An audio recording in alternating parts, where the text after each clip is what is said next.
Hello friends, in continuation with the last video in which I gave you an overview of this book called Unfuck Yourself, a book by Gary John Bishop.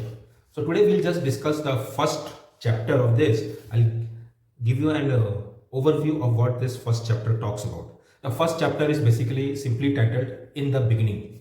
Here what the author does is that he talks about self-talk. Self-talk that we have with ourselves. It's a conversation that we have with ourselves. Here he says that if you are sometimes talking about how unfair life is, you will start to act according to that view. So what he's saying that if you are sometimes talking about how unfair life is, you will start to act according to that view. Now you know why most of the people like you and me fail and there are lots of people who succeed? It's because of the self-talk, the conversation that they have with themselves. It's so very powerful. Let's take an example of this. Suppose that you are supposed to get up at 5 a.m. every day and do some physical exercise. Okay, very simple common example I'm taking it. In the first scenario, suppose you tell yourself 5 o'clock in the morning, nah, it's not possible. It will never happen. You don't know the kind of lifestyle I'm leading. I will never be able to do that. Still, if you say, I will give it a try. Suppose this one person, one individual, he gives this kind of statement. Do you think he will be able to succeed in getting up at 5 o'clock every day and doing that physical exercise? No way. He will never be able to get up at 5 o'clock in the morning. Why? Because in his mind, in his self-talk, he has already declared. What he has declared? Nah, it's not going to happen. The chapter is closed in his mind and his mind is not going to work to help him find out the solution. His mind will shut down because he has given the instruction, it's not possible. Now what he will do once he says that it's not possible, his mind will start doing reverse engineering to prove that he is absolutely right. He will unknowingly, he will keep awake at late in the night doing something or the other and justifying his waking till late in the night, and next day morning when the alarm rings, he will switch off the alarm and he will again go back to sleep. So instead of getting up at 5 a.m., he might get up at 8 a.m. and then he'll be in a hurry to go to work or some other activities he'll be involved in. And then this will continue for many days and then he will justify that, see, I told you no, it is not possible to get up in the morning at 5 o'clock and do exercise. So he is justifying whatever he has thought. You know, this is very funny thing about we human beings. It is also a very powerful tool in our hand. It is how we use it. This guy, he said that it's not possible. So what happens? Man justifies what he feels and what he believes. Any human being will justify what he feels and what he believes. It can be wrong. It can be absolutely wrong or it can be right. But if he feels that this is not going to happen, whether it is wrong or right, he will go out at long length, at any length. Even he will start giving stupid comments, stupid statements to the world to prove that what he said is right. You must have heard these kind of statements given by lots of people on TV. On the other hand, if a man says he can make things work, he cannot guarantee, but he can ensure that tomorrow morning he'll get up at 5 o'clock and he will give it a try. What will happen in this case? This man in his mind, he has already decided that I am going to give it a shot. I am going to try it out. Whether I will be successful or not, that's a different thing. So what he will do? He will sleep early in the night. He will get up. He may not get up at 5 o'clock, but he may get up at 5:15. He may get up at 5:30. And whatever time is available, he will start doing some kind of exercise to show himself, to prove to himself that yes, it is possible. In short, what he's trying to do is that he's trying to make things happen. Why?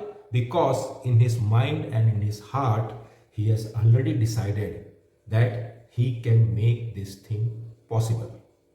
So very powerful tool that we have in our hand. Whether we say we can do it or whether we give excuse that it is not possible, it is not humanly possible, we are always right. What we believe is what we work on. So here I would like to read out two statements that the author mentions in the first chapter, which is in association with, in link with, in sync with whatever I have just talked to you. He says that it's entirely within our power to determine how we think about and talk about our problems. It's entirely within our power. We have the power in ourselves. It's inside us to determine, to switch off or switch on the button to determine how we think about and talk about our problems. Here, getting up at 5 o'clock in the morning and doing exercise, it can appear like a problem. So how we think about it? In one case, this person thinks that it's not possible. In other case, this person thinks that let me give it a try, let me make things happen.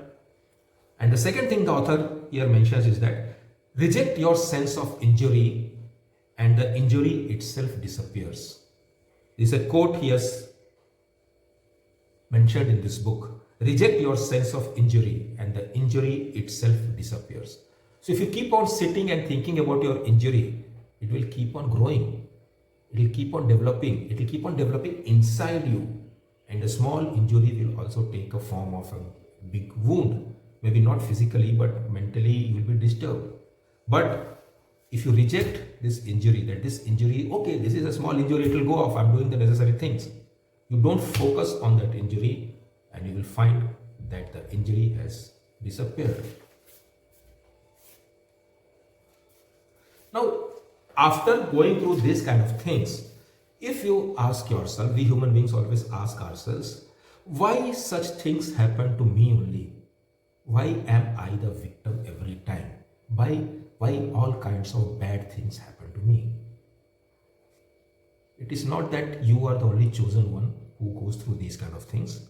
Why things are happening to you is because of your behavior. The answer lies in your behavior, in your day-to-day activities, in your daily activities, daily method of operation that you go through, that you make yourself go through, that is responsible for what happens to you maybe tomorrow or in the near future or in the long run. What you promise to yourself or to others and what you deliver against that promise will determine what happens to you in your life. You may give false promise and then you may say that no, I will not do it, or I've forgotten, or you don't pick up the calls. So what you're doing is that you promise something and you're taking totally opposite action. Because of this, the person might forget it or maybe he might never come back to you, but you have developed inside you a habit that saying something and then not doing is okay. It's not absolutely okay. Nobody is going to question you, and you have hundreds and thousands of justifications to justify, reasons to justify why you did not do that job. Now, unknowingly, because of this self-talk and this self-conversation that you have had with yourself on a regular basis has made you so very strong inside that it becomes difficult for you also to break it. So that becomes a part of your personality. And because of this, unknowingly, you keep on repeating the same habit over and over again in almost every aspect of your life. And then what happens? Your personality becomes like that. And then your action leads to an equal and opposite reaction. And that reaction you don't like. And then you sit and wonder why these wrong things are happening to me. So it all depends on what you say to yourself, what kind of conversation you're having with yourself, and then what follow actions are you doing in alignment with your self-talk.